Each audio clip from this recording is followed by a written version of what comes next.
Assalamualaikum warahmatullahi wabarakatuh. Selamat pagi, salam sejahtera untuk kita semua. Yang saya banggakan, yang saya sayangi, anak-anakku sekalian, adik-adikku sekalian, para pelajar, siswa SMA 1 Gigi Surabaya, Bapak Ibu guru, tenaga pendidik di lingkungan SMA Gigi yang saya hormati.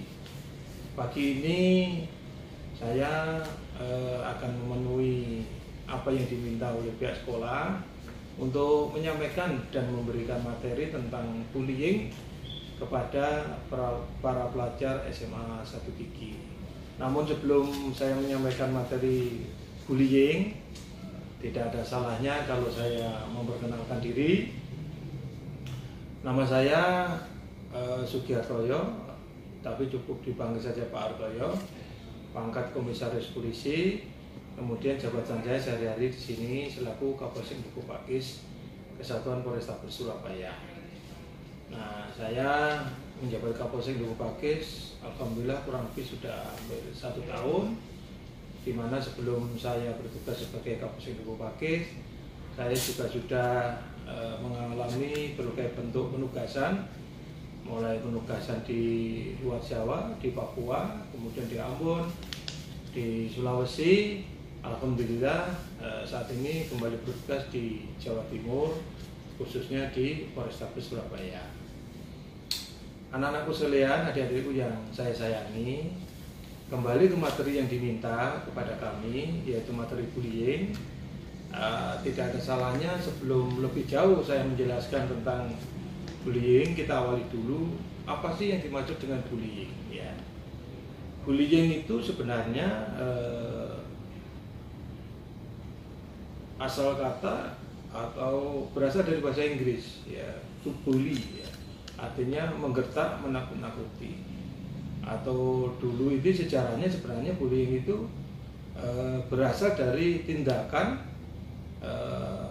dalam rumpun hewan, ya, sapi namanya. Jadi sapi yang badannya besar, kemudian dia dengan suaranya yang menguam besar menggertak kepada sapi yang lebih lemah dengan kondisi badan yang lebih kecil. Nah, kemudian ini berkembang terus kepada perilaku masyarakat. Perilaku masyarakat di mana masyarakat yang secara fisik kuat itu melakukan kekerasan atau penindasan, ya, kepada masyarakat yang lebih lemah, baik secara fisik maupun secara ekonomi, sosial, dan lainnya. Nah, bullying ini akhirnya terus berkembang hingga ke lingkup lembaga pendidikan, ke sekolah-sekolah, ya, menjadi tindakan-tindakan kekerasan yang dilakukan oleh para siswa yang merasa senior, yang merasa lebih kuat secara fisik, ya, merasa lebih gede badannya, ya, dilakukan kepada anak-anak yang secara fisik lebih rendah dan lebih lemah, ya. Atau mungkin juga dilakukan oleh kakak tingkat pada adik tingkatnya, kakak kelas pada adik kelasnya. Ya, ini juga disebut dengan bullying, ya, melakukan tindakan kekerasan pengancaman kepada adik-adik kelasnya yang secara strata dia lebih di bawah, secara fisik mungkin juga dia lebih di bawah. Nah, dampak dari tindakan melakukan kekerasan, pengancaman, ya, atau dalam sehari-hari itu bisa dikatakan tindakan-tindakan yang mengarah kepada premanisme, ya, akhirnya berkembang menjadi perbuatan yang melawan hukum, ya, menakuti, mengancam, memeras, ya. Timbul juga nanti akan berkembang apa yang disebut dengan premanisme kalau ini terus-terus terjadi, ya. Sungguh tidak pantas tindakan bullying atau kekerasan pengancaman ini, ya, berlaku terjadi dan di lembaga pendidikan atau sekolah, ya. Ada beberapa penelitian dari Komisi Perlindungan Anak Indonesia pada tahun 2015 itu menyebutkan bahwa banyak kasus-kasus bullying atau tindakan kekerasan pengancaman yang menimpa anak-anak pelajar usia sekolah SMP dan SMA, ya, bahkan angkanya sampai mencapai ratusan. Dampak yang lain, ada beberapa kasus anak-anak pelajar itu tidak berani masuk sekolah karena takut diancam, ya, baik oleh seniornya, kakak kelasnya, atau bahkan mungkin teman seangkatannya yang secara fisik lebih kuat. Ya, ini menyebabkan dia jadi tertekan, takut, akhirnya tidak mau sekolah. Ya. Kemudian ada lagi studi dari KPAI menyebutkan bahwa banyak juga anak-anak pelajar terpaksa harus pindah sekolah. Ya, terlalu pindah sekolah dari satu sekolah ke sekolah yang lain. Kenapa? Karena di sekolah itu dia tidak merasa tidak nyaman, sering dibully, sering diancam, sering ditakuti oleh seniornya, oleh kakaknya, bahkan oleh teman seangkatannya yang secara fisik kondisinya lebih kuat. Ya. Tidak jarang dari kasus itu muncul perbuatan pidana pemerasan.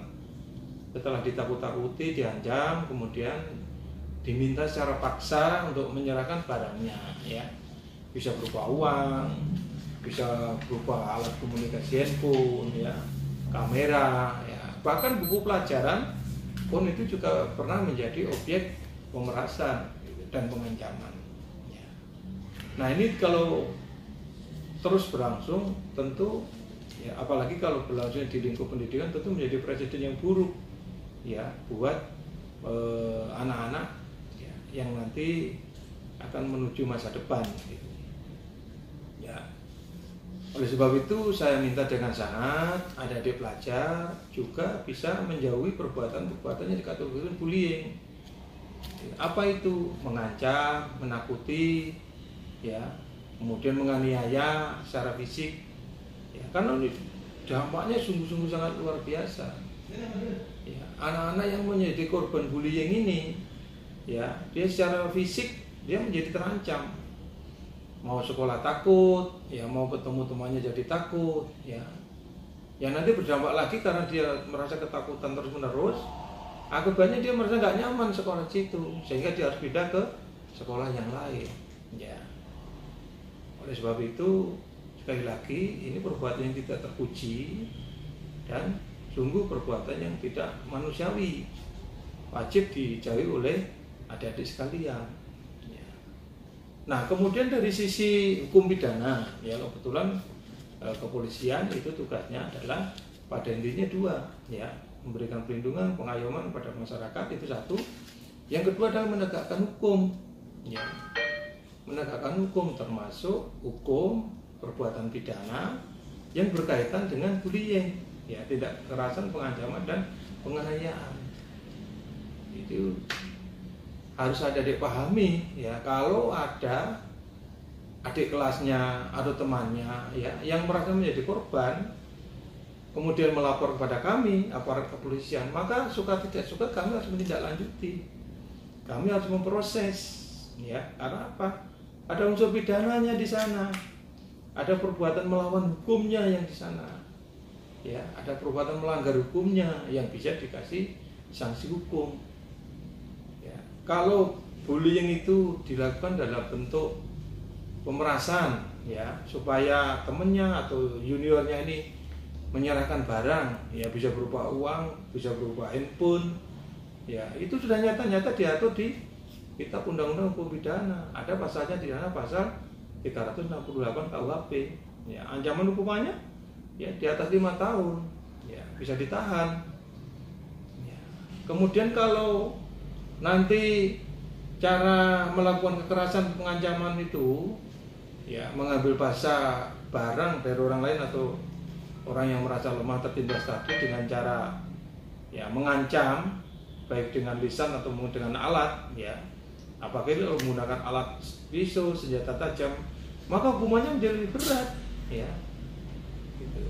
Menjadi lebih berat, kasusnya bisa nanti bermacam-macam pelanggaran pidana yang dilakukan. Pertama, dia bisa disangka atau didakwa sebagai pelaku tindak pidana pencurian dengan kekerasan, ya, itu diatur di KUHP pasal 365 KUHP. Ancaman hukumannya bisa lebih berat, ya, bisa di atas 6 tahun, ya, ancaman hukuman penjaranya. Nah, kemudian kalau perbuatannya itu menyebabkan luka, ya, menyebabkan luka pada anak, ya, Nanti bisa juga kalau itu hanya sekedar dianiaya, ada ancamannya lagi di pasal 351 KUHP, penganiayaan mengenai keburukan luka. Ancaman hukumannya juga, ancaman hukuman penjaranya juga di atas 5 tahun. Ya. Nah, kemudian kalau seandainya itu dilakukan kekerasan dan ancaman secara bersama-sama kepada anak-anak yang posisinya lebih lemah, ada ketentuan pidananya lagi di pasal 170, ya, yang judulnya adalah melakukan kekerasan, ya, secara bersama-sama terhadap orang maupun barang. Ya, jadi kalau kita menempeleng orang, pasalnya itu penganiayaan, ya kita lakukan sendiri, ya, dengan melakukan kekerasan dilakukan secara bersama-sama, lebih berat hukumannya yang dilakukan bersama-sama itu. Nah, bisa dibayangkan kalau adik-adik melakukan perbuatan seperti itu, akhirnya diproses oleh polisi, masuk penjara, masuk penjara. Nah, tentu juga nanti ini bisa mengancam masa depan adik-adik, ya, karena kemanapun nanti adik-adik mau melanjutkan studinya, melanjutkan pekerjaannya, itu cap stempel sebagai pelaku kejahatan, sebagai narapidana tidak akan hapus, ya, tidak akan hapus begitu saja. Adik-adik mau bekerja setamat sekolah misalnya, ya, ada ketentuan yang dipersyaratkan di sana, harus ada surat keterangan catatan kriminal atau SKCK yang dikeluarkan di kepolisian. Maka data itu akan dibuka. Ya, kalau ternyata adik pernah melakukan perbuatan itu, bisa jadi adik bekerja dimanapun tidak akan bisa. Ya, bahkan untuk kuliah ke luar negeri pun juga ya bisa tidak bisa dilaksanakan. Ya, oleh sebab itu stop mulai sekarang melakukan bullying. Ya, stop mulai sekarang melakukan tindakan kekerasan kepada junior, pada adik kelas, atau kepada teman satu angkatan yang ya secara fisik dia lebih lemah. Ya. Ini sungguh perbuatan yang tidak terpuji. Ya. Mari dijauhi dan dihindari. Ya. Alangkah baiknya, alangkah harmonisnya ketika kita itu bisa berhidup berdampingan dengan teman sekelas, dengan adik-adik kelas kita, ya, dengan cara-cara yang baik, ya, bisa silaturahmi yang baik, bisa bergaul dengan baik, yang nanti akan berlanjut pada kehidupan kita berikutnya. Kalau semuanya kita dasari hubungan dengan baik ketika kita sekolah, berteman, nanti akan terbawa ke kehidupan kita selanjutnya. Gitu. Tapi sebaliknya kalau kita telah melakukan perbuatan yang menyakitkan orang lain, nah tentu orang lain juga akan merasa dendam, merasa sakit hati, yang nanti berlanjut pada kehidupan kita menjadi tidak baik, hubungan kita juga menjadi tidak baik. Nah, oleh sebab itu sekali lagi saya mengajak adik-adik, ayo mulai sekarang jauhi apa yang namanya bullying, ya. Jauhi apa yang namanya tindak kekerasan, jauhi apa yang namanya melakukan pengancaman, ya, terhadap adik kelas, ya, terhadap teman satu angkatan yang kondisinya lebih lemah. Gitu. Ya. Kita bersekolah ini tentu ada cita-cita yang akan kita kejar, ada cita-cita yang akan kita tuju. Ya, saya yakin adik-adik di sekolah ini semuanya ingin menjadi orang yang sukses, ya, semuanya menjadi orang yang berhasil, ya. Nah, tentu harus diawali dengan berperilaku yang baik, ya, mulai di tingkat sekolah ini, kemudian di tingkat hubungan masyarakat, terus menerus kita harus melakukan, ya, perbuatan-perbuatan yang baik, perbuatan yang tidak melanggar norma sosial, perbuatan yang tidak melanggar hukum. Nah,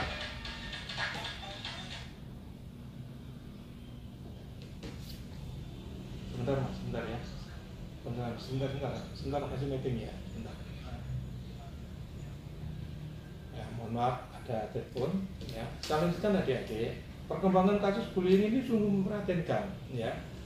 Oleh sebab itu pengetahuan tentang bullying itu harus dimiliki, ya, oleh segenap lapisan masyarakat, ya bapak ibu guru, ya, kemudian adik-adik, para pelajar, semua harus tahu, karena ini di tahun 2015 itu kasus yang dirilis oleh KPAI ya, Komisi Perlindungan Anak Indonesia, itu angkanya sungguh luar biasa ya, di atas 300 kasus ya. Itu yang terlaporkan, bisa jadi lebih dari itu, karena banyak juga anak-anak yang menjadi korban bullying itu karena merasa takut, dia tidak pernah menceritakan kepada orang tuanya ya, dia tidak pernah menceritakan kepada saudaranya, bahkan mungkin dia juga tidak pernah menceritakan kepada temannya ya, apalagi sampai melapor ke polisi gitu. Ya. Kadang-kala kasus bullying itu ditemukan setelah berlangsung lama ya, ketika anak-anak itu mengalami perubahan secara psikis ya, yang tadinya ceria, yang tadinya itu komunikasi sama orang tua baik, ini menjadi penyendiri, menjadi takut ya, ke sekolah juga takut, ke sekolah juga males, kadang-kala sama orang tua nggak terbuka. Ketika ditanya kenapa kamu nggak mau sekolah ya, kadang-kala jawabannya badan saya lagi nggak enak ya, saya lagi malas ya. Padahal sebenarnya bukan faktor itu yang membuat dia tidak mau bersekolah, karena takut. Takut apa? Takut diancam, takut ditekan ya, takut dilakukan penganiayaan, takut dilakukan kekerasan oleh teman-temannya ya, atau kakak kelasnya, seniornya, atau temannya yang secara fisik lebih kuat gitu. Ya, ini banyak, ini seperti kayak fenomena gunung es, hanya di permukaannya aja sedikit, padahal kalau mau diteliti lebih jauh sebenarnya lebih banyak lagi kasus-kasus seperti ini yang tidak terlaporkan. Ya, seperti saya ngimbau pada pihak sekolah, pada adik-adik, pihak sekolah kami himbau lebih intens, lebih sering lagi untuk mengawasi perilaku dari para siswanya, ya, perilaku para siswanya dari maaf, sebentar. Assalamualaikum Bunda. Assalamualaikum Bunda. Siap. Ya, saya lanjutkan. Adik-adik yang saya hormati, ini harus dipahami, ada beberapa hal yang menjadi tanda bahaya ya dari perbuatan bullying ini. Ya, yang pertama akan muncul ketakutan ya dan gangguan psikologi bagi anak-anak yang menjadi korban bullying. Tadi sudah saya sampaikan di awal, dia mau sekolah takut, akibatnya dia nggak bersekolah, bahkan pada kondisi tertentu yang memuncak karena saking takutnya mengakibatkan dia untuk pindah sekolah. Ya, ini ya dari aspek psikologi sungguh sangat membahayakan. Kemudian yang kedua, dari bullying ini juga bisa menimbulkan dendam dan budaya kekerasan ya. Tanpa sadari kalau adik-adik itu melakukan bullying, melakukan pengancaman, kekerasan kepada temannya, kepada juniornya, tanpa adik sadari bahwa mulai saat itu adik-adik ini sudah menanam benih-benih dendam, kedendaman ya. Dan benih-benih timbulnya kekerasan yang baru. Ketika adik-adik yang senior itu melakukan bullying kepada juniornya, maka ketika juniornya sudah keluar, yang junior itu naik menjadi senior, dia akan melakukan perbuatan yang sama kepada juniornya di bawahnya pada tahun-tahun dan periode berikutnya ya. Ini bisa jadi nanti berulang dan secara terus-menerus ya. Jadi dia dendam ya, korban ini dendam mau melakukan perlawanan kepada seniornya ada tahun, maka dendamnya ini akan dilampiaskan kepada adik-adik juniornya. Biasanya ini terjadi pada saat awal masuk ke sekolah ya, pada kegiatan-kegiatan MOS ya, masa orientasi sekolah atau masa perkenalan sekolah ya. Jadi yang ditakut-takuti, kemudian diancam-ancam ya, yang dibullying ini ya, dia akan melawan seniornya, dia tidak berani, takut dia. Nanti begitu seniornya tamat, dia naik ke atas lagi jenjangnya, dia akan melakukan perbuatan yang sama kepada juniornya ya. Ini akan terus berlangsung ya. Pada kondisi tertentu, karena dalam kondisi dendam, dia akan meningkat menjadi perbuatan yang levelnya lebih tinggi lagi. Apa itu? Melakukan kekerasan. Yang seniornya ini mungkin dulu ketika sama yang juniornya ini, mungkin dulu ketika dibullying dengan seniornya hanya cukup dengan kata-kata, awas kamu ya, kalau kamu nggak nurut, awas kamu kan, gitu kata-kata. maka pada berikutnya dia perlakuannya tetap juniornya lagi, bukan sekedar awas, bukan sekedar kata-kata, bisa juga sudah muncul tindakan kekerasan. Misalnya apa? Memukul, menempelek, menendang. Yang itu semuanya bisa jadi perbuatan pidana, bisa dihukum. Ya. Kemudian bahaya yang ketiga, bisa menghilangkan nyawa kalau tidak terkontrol. Sudah terjadi ya di sekolah itu, apalagi sekolah-sekolah kedinasan ya, sering kita dengar berita di media, ada juniornya ya dibullying, dikebukin ya oleh juniornya, akhirnya meninggal. Ya. Ya, itu secara langsung, ya tidak langsung ada juga kasus karena ditakuti, ditekan, dia nanya, akhirnya jadi stres ya kemudian melakukan bunuh diri. Ya, apakah itu minum obat? Ya mungkin menabrakkan di kereta api dan sebagainya. Oleh sebab itu ini sungguh-sungguh sangat bahaya dan harus kita hindari. Ya, itu. Nah, kemudian yang tidak kalah pentingnya adik-adik itu juga perlu dikenali bentuk-bentuk dari bullying. Bentuknya seperti apa sih? Ya misalnya memukul, ya baik dengan menggunakan tangan, ya, atau pakai kaki, menendang, ya. Juga ada lagi bullying dalam bentuk menjambak. Ini biasanya kan dilakukan oleh siswa perempuan terhadap perempuan lain yang lebih junior. Ya.